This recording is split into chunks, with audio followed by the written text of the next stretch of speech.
জিতু কামালের সঙ্গে প্রেমের গুঞ্জন, অবশেষে মুখ খুলেই সত্যিটা জানিয়েই দিলেন শ্রাবন্তী। শ্রাবন্তী চট্টোপাধ্যায় টলিপাড়ার জনপ্রিয় অভিনেত্রী, টলিউডের সবথেকে বিতর্কিত অভিনেত্রী বললেও হয়তো ভুল বলা হবে না।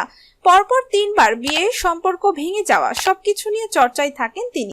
তবে লোকের কথাই খুব একটা পাত্তা দিতে নারাজ অভিনেত্রী। তিনি জীবনটা নিজের মতো করেই উপভোগ করেন। দেবী চৌধুরানী সিনেমা নিয়ে বর্তমানে ভীষণ ব্যস্ত রয়েছেন শ্রাবন্তী। তার মাঝে চলছে ফটোশুট। অনেক ছোটবেলা থেকেই সিনে ইন্ডাস্ট্রিতে রয়েছেন শ্রাবন্তী। বর্তমানে কোনো বদল চোখে পড়ছে? চ্যাম্পিয়ন ছবিতে প্রথম নায়িকা হিসাবে দেখা যায় তাকে। তারপর 5 বছর পর্দায় দেখা মেলেনি অভিনেত্রীর। আগে রিলস ছিল না, এখন যুগ পাল্টেছে। আগে মানুষ অভিনেতা অভিনেত্রীদের নিয়ে জানতো কম, এখন তাদের বিষয়ে সবাই বেশি জেনে যাচ্ছে বলছেন শ্রাবন্তী। আগে দেশ বিদেশে শুটিং করতে যেতে হতো, এখন সেটা খুব কম বলে আক্ষেপ রয়েছে তার মনে। ইন্ডাস্ট্রির প্রতি এদিন ক্ষোভ প্রকাশ করলেন শ্রাবন্তী। তার কথায়, এত বছর পরে এখন আমাকে অন্য ধরনের চরিত্রে ভাবা হচ্ছে, আরো অন্য ধরনের চরিত্রে কাজ করতে চাইছিলাম আমি।